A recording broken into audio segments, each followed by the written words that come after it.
Good morning बच्चों। तो आज हम महत्तम समवर्तक का चौथा विधि पढ़ेंगे। इससे पहले 3 विधि हम बहुत अच्छे तरह से सीख लिए और बोर्ड एग्जाम में तुम्हारा इस मेथड से भी 1-2 नंबर के पूछता है। तो चलो सीखते हैं चौथा विधि महत्तम का। क्या था? फार्मूला विधि। क्या इसका फार्मूला होता है?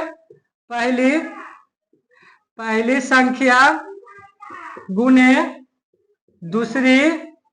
दूसरी संख्या बराबर लासा, शॉर्टकट में लिखते हैं लासा गुने मासा, ठीक ना। तो इस फार्मूला से हम जो जो पूछता है क्वेश्चन उस सभी प्रकार के हम सीख लेंगे। जैसे ये फार्मूला से जो जिस तरह से तुम्हारा क्वेश्चन पूछेगा उसका आज इससे कंप्लीट करा देते हैं। तो ध्यान से इसको सीखो कैसे होता है। सबसे पहले तो फार्मूला याद होना चाहिए। पहली संख्या इंटू दूसरी संख्या बराबर लासा गुने मासा। चलो तो देखते हैं इस पर क्वेश्चन किस प्रकार के पूछता है।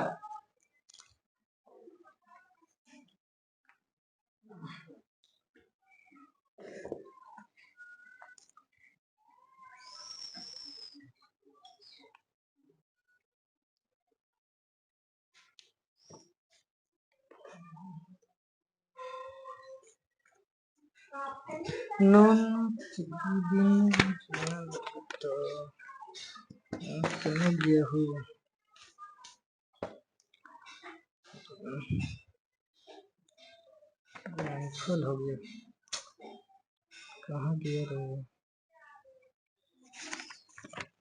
संख्या का मसला। हाँ देखो,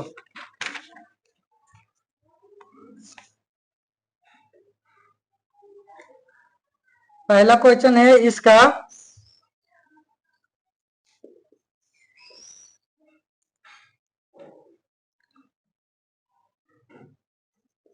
दो संख्याओं का मसब 27 एवं लसा 162 है। यदि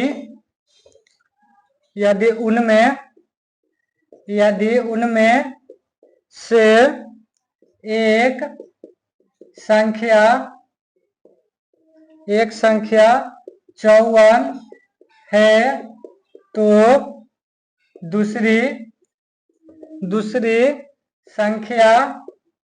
दूसरी संख्या क्या होगी? ऑप्शन में तुम्हारा है 36, 45, 9, 81। देखो तो दो संख्याओं का मसा 27 और लसा 162 है। यदि उनमें से एक संख्या 54 है तो दूसरी संख्या याद करें। तो क्या क्या मालूम है? देखो मासा तुम्हारा मालूम है, मासा कितना है 27। उसके बाद लसा कितना है 162। इसमें से पहली संख्या तुम्हारा 54, तो हमको क्या निकालना है? दूसरी संख्या बराबर वाट, ठीक ना। तो इसका क्या होता है फॉर्मूला? देखो इधर बना रहे हैं।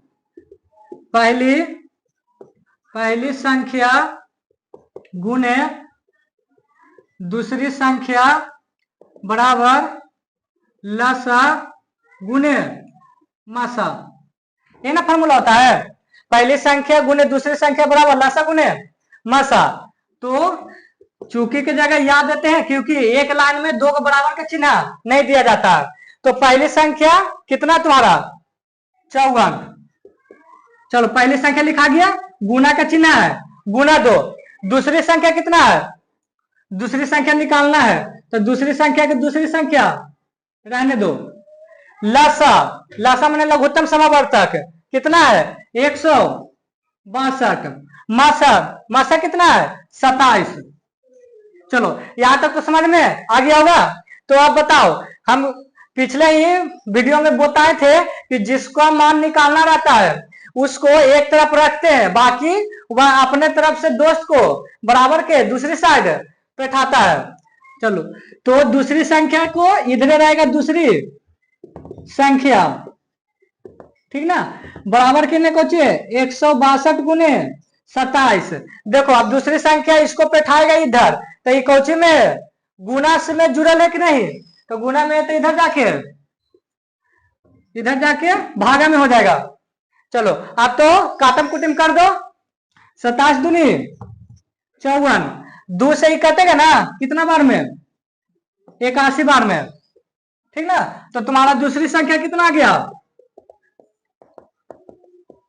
दूसरी संख्या 81, तुम्हारा ऑप्शन नंबर डी हो जाएगा। और यह इस फार्मूला से तुमको 1 नंबर जरूर पूछेगा, ठीक ना। तो इसका जिस जिस जिस तरीका से पूछा है आज टोटल उसका क्वेश्चन करवा देंगे। चलो अगला देखो क्या पूछा था इसका।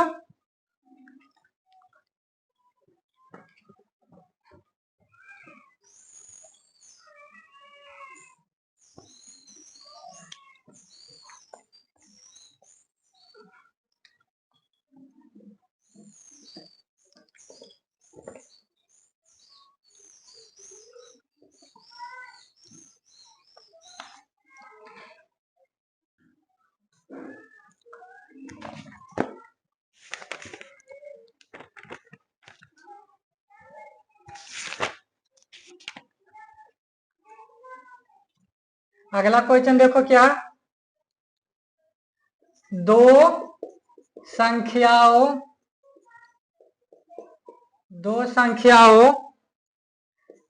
ए और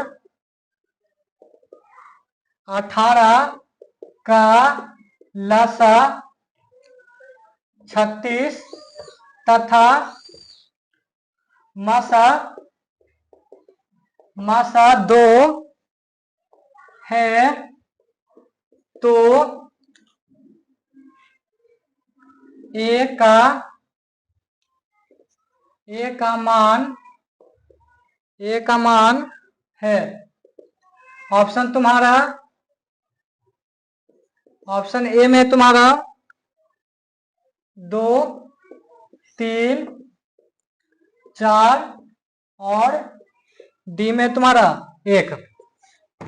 चलो अब ये क्वेश्चन कैसे बनेगा जी, देखो दो संख्याओं ए और 18 का लसा 36 तथा मसा 2 है, तो ए का मान क्या होगा। सबसे पहले ध्यान से देखो, दो संख्याओं, तो पहली संख्या क्या हो गया तुम्हारा ए हो गया और दूसरी संख्या क्या हो गया 18, तो लिख लेंगे पहली संख्या ए, दूसरी संख्या 18, उसके बाद क्या है लसा, तो लसा तुम्हारा कितना है 36, उसके बाद मासा कितना है 2, तो ए का मान हमको चाहिए। चलो तो फार्मूला देख लेते हैं। तो इसका फार्मूला क्या होता है, पहली संख्या गुने दूसरी संख्या बराबर लसा गुने मसा। चलो अब बैठा दो आराम से, पहली संख्या तुम्हारा क्या है ए, गुना के चिन्ह है गुना दिए, और दूसरी संख्या क्या है तुम्हारा 18, और लसा कितना है 36, मासा कितना है 2, तो हमको ए का मानना चाहिए, तो ए का मान चाहिए तो ए इधर आएगा 18 को उधर बैठाएगा, तो बराबर के 36 गुने 2 है, 18 गुना में तो नीचे आके किस में होगा भागा में, तो 18 दूनी 36 और 2 दूनी 4, यानी ए बराबर तुम्हारा क्या आ गया 4, यानी ऑप्शन नंबर सी तुम्हारा सही हो गया। चलो अगला देखो इसी प्रकार से,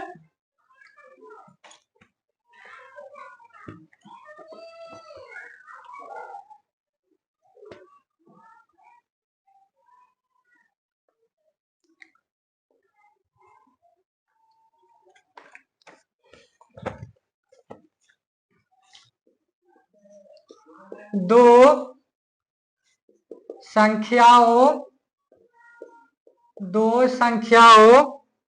का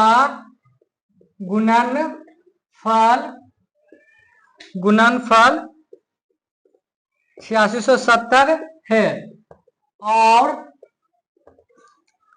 उसका मसा 17 है, तो उसका लसा है।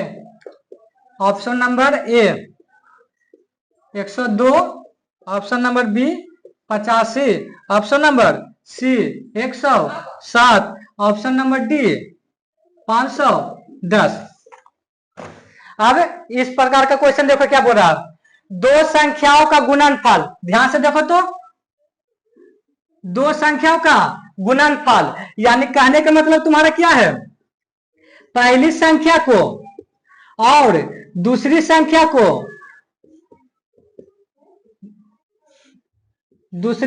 को गुना करेंगे तो कितना आएगा तुम्हारा 8677। ये तुम्हारा क्वेश्चन में दिया हुआ है, नहीं दिया हुआ है कि दो संख्याओं का गुणनफल, यानी दोनों संख्या का गुना करेगा तो कितना आएगा तुम्हारा 8670। हमको पहली संख्या नहीं दिया हुआ है, नहीं दूसरी संख्या दिया हुआ है, सिर्फ हमको दोनों का गुणनफल दे दिया था। इसका कहने का मतलब क्या कि पहली संख्या और दूसरी संख्या को गुना करेंगे तो 8670 आएगा। अगला देखो क्या दिया हुआ है, मासा तुम्हारा 17, तो क्या निकालना है, लासा भी तुमको निकालना है वाट, ठीक ना। तो ध्यान से देखो, इसको यहां बनाते हैं, फार्मूला लिखो, पहली संख्या गुने दूसरी संख्या बराबर लासा गुने मासा, चूंकि के बदला याद देंगे। देखो पहली संख्या गुने दूसरी संख्या, यहां से लेकर यहां तक तुम्हारा दिया हुआ है क्वेश्चन में कितना 8670। अब तुमको लासा दिया हुआ है, नहीं लासा निकालना है, तो जब लासा निकालना है तो लासा को लासा रखेंगे गुने मासा की जगह कितना है तुम्हारा 17 दो। अब यहां से क्या करेंगे, हमको किसको निकालना है मान, लासा के ना, तो लासा 17 को बैठाएगा ई पट्टी, तो गुना में तो इधर आके कुछ नहीं हो जाएगा भागा में, यानी 8670 बटा 17 बराबर लासा, अकेले लासा आ गया। अब काटो, 17 का पहाड़ा में इतना से भागा देना है, 17 पचे 85, एक बचेगा कटम कुटम 7, एक नाते में आएगा 17, जीरो ऊपर से उतार के छोड़ता है तो यहां पर जीरो जाता है, ठीक ना। तो कितना आ गया 510 बार में काटा है, इसलिए तुम्हारा 510 क्या आ गया लासा, ऑप्शन नंबर डी, ठीक है। अब इसका नेक्स्ट क्वेश्चन देखो,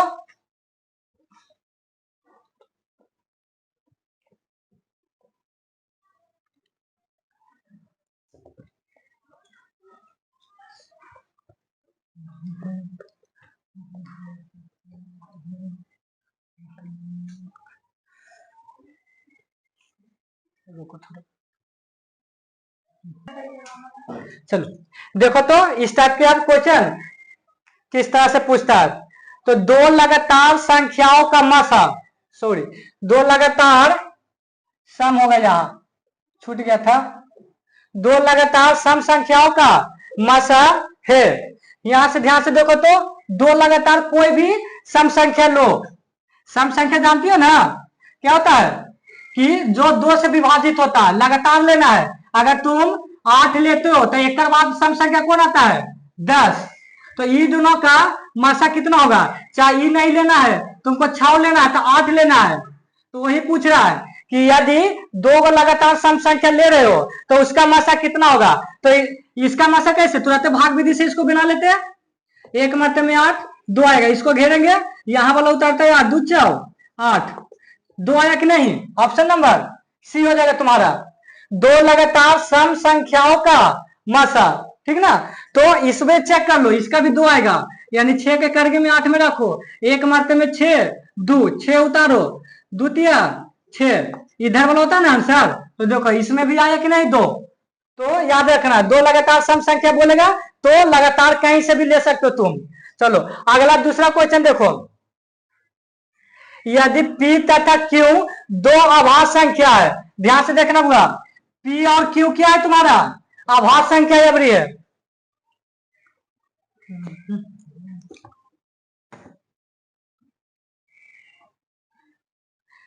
चलो तो P अभाज्य संख्या कौन होता है, P और Q है। अभाज्य संख्या का मतलब कौन सी, कि जो एक एवं स्वयं से विभाजित हो। तो दो अभाज्य संख्या कोई लो, इनमें तो बोला नहीं जा रहा है कि लगातार, तो कोई ले लो। हम एक ले लेते क्या 11, एक और क्या ले लेते हैं हम 13 ले लेते हैं, ठीक ना। चाहे कुछ और ले सकते हो, 17 भी ले सकते हो, कोई बात नहीं है। तो इनका मासा क्या होगा, तो मासा क्या, भाग विधि प्रयोग कर लो। ऐसे भी बताए थे कि दोनों अभाज्य संख्या है, इनका गुणनखंड एक को नहीं मिलेगा अभाज्य गुणनखंड में, तो इसका आंसर क्या आएगा, 1 आएगा। ऐसे कर लो, 17 एक मरते में 11, 6 होगा, 11 उतरेगा, एक मरते में 6, 5 आएगा, 6 उतरेगा, एक बार में 5, 1 आया, 5 उतरेगा, 5 मरते में 5, तो इधर वाला होता है कि नहीं मासा, तो कितना आ जाएगा मासा इसका 1, ठीक ना। तो अभाज्य संख्या का मासा हमेशा क्या होगा 1 होगा, ऑप्शन नंबर डी। लेकिन सम संख्या का मासा कितना होगा 2। आगे आ जाओ, दो संख्याओं का गुणनफल, यह देखो फार्मूला से डायरेक्ट पूछ लिया गया है। पहली संख्या इंटू दूसरी संख्या बराबर कुछ होता है लसा गुने मासा, यानी मासा गुने लसा, यही हो गया ऑप्शन नंबर डी। ये तो प्लस में नहीं होगा, माइनस में नहीं होगा, भागा में नहीं होता, ये होगा गुना में, लसा गुने मासा। आगे आ जाओ, संख्याओं 50 और 25 के एचसीएफ और एलसीएम का गुणनफल ज्ञात करें। तो वही हो गया, फार्मूले से डायरेक्ट है।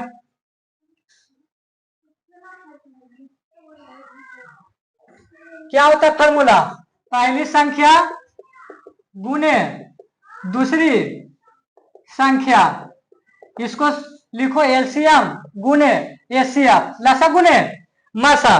तो तुम्हारा ध्यान से देखो, दो संख्या दे दिया है 50 और 25, यानी 50 तुम्हारा हो गया पहली संख्या, गुना के चिन्ह, दूसरी संख्या कौन हो गया 25, ये दोनों का एलसीएम गुने एचसीएफ। तुम्हारा क्वेश्चन क्या बोल रहा है कि एचसीएफ और एलसीएम का गुणनफल क्या होगा, यानी ये दोनों के गुना करेंगे तो कितना आएगा। तो देखो ये दोनों के गुना कर रहे हैं, तो इसका गुना कर देंगे उतने बराबर ना होगा, 25 25 25 से एलसीएम गुने एचसीएफ, चाहे उधर एचसीएफ रहे चाहे इधर एचसीएफ रहे, गुना में अदले बदले हो सकता है। तो यही मान हमको निकाले कर रहा था, एलसीएम और एचसीएफ का गुणनफल निकाले कर रहा था, ये दोनों का गुना किए थे, इतना आ गया कि नहीं। चलो तो आंसर कौन हो गया 1250। अब यदि P तथा Q अभाज्य संख्या है, देखो दोनों अभाज्य संख्या है, तो P Q और देखो ध्यान से, P और Q अभाज्य संख्या है, तो P कितना है तुम्हारा P Q और Q, और ये कितना है P स्क्वायर Q। तो हम अभाज्य गुणनखंड में बताए थे मासा निकालने के लिए, जब दोनों का गुणनखंड मिलाते हैं, यानी एगो संख्या P है, एगो क्या है Q है, यानी P Q इसका अभाज्य गुणनखंड हो गया, और इसका हो गया P स्क्वायर Q। तो मासा निकालने के लिए क्या करते थे हम, दोनों सभी घर में मौजूद हो, सभी घर में मौजूद हो। तो देखो P दोनों घर में मौजूद है कि नहीं, तो सबसे कम पावर वाला लिया जाता है, यानी P स्क्वायर लेंगे, और Q भी दोनों घर में मौजूद है और दोनों का पावर सेम ही है, तो एगो Q ले लो। तो मासा कितना हो जाएगा P square Q, option number C. इस टाइप का तुम्हारा बोर्ड एग्जाम में पूछता है, ये बहुत ही इंपॉर्टेंट है, ठीक ना। अब वीडियो तुम्हारा प्रत्येक दिन अभी 2 सप्ताह प्रत्येक दिन तुम्हारा भी 2 वीडियो आएगा, ठीक ना। उसके बाद देखा जाएगा, जैसा समय मिलेगा वैसा 3 भी आ सकता है, क्योंकि अभी ज्योग्राफी का क्लास नहीं हो रहा है। जब ज्योग्राफी का क्लास होगा तो 3 को भी आ सकता है और एगो भी आ सकता है समय के अनुसार। लेकिन सिलेबस तुम्हारा दिसंबर में कंप्लीट हो ही जाएगा, बोले हैं जो तो करवे करेंगे। इसलिए जितना पढ़ा रहे हैं उतना सिर्फ रिवीजन करो, ठीक ना। आराम से तुम्हारा आ जाएगा 90 प्लस, ऐसे ऊपर 90 प्लस नहीं लिख दिए। चलो तो देखो अगला टाइप से ये तो सीख लिया। अगला क्लास में तुम्हारा चैप्टर का एक्सरसाइज करवा देंगे, ठीक ना। चलो देखो तो अब संख्या 140 और 620 का मासा ज्ञात करें। तो हम इसको इसलिए बता रहे हैं कि इसमें सभ्य विधि का प्रयोग करके बनाएंगे, जिससे तुम्हारा रिवीजन हो जाएगा। तो सबसे पहले फर्स्ट मेथड से बनाएंगे। फर्स्ट मेथड भाग विधि था कि नहीं? कौन विधि था? भाग विधि। और जब भी तुम्हारा ऑब्जेक्टिव में पूछेगा हमेशा भाग विधि का ही प्रयोग करना, अभाज्य गुणनखंड भाग एल्गोरिथम विधि का प्रयोग नहीं करना। चलो तो क्या कहते हैं, कम वाला के करगी में, ज्यादा वाला के बीच में। चलो तो के मर्ते में लगेगा बताओ तो। 140 के 4 से गुना करेंगे तो 6 5 560 हो रहा है। 4 16 4 1 5 4 मर्ते में, 5 मर्ते में ज्यादा हो जाएगा कि नहीं? 0 0 5 2 7, इसलिए के मर्ते में लगेगा 4 मर्ते में 560। 0 12 में से 6 हो गया, 6 कटम कुटम। अब इसको घेरो तो 140 यहां वाला उतारो, अब के मर्ते में लगेगा 120 दो मर्ते में लगेगा कि नहीं? 0 2 कटम कुटम, इसको घेरो 60 20 दिया 60। तो तुम्हारा मासा कितना गया? तुम्हारा मासा 20। इधर वाला होता है कि नहीं?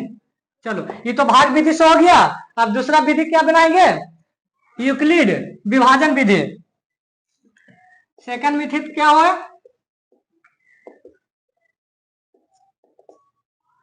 यूक्लिड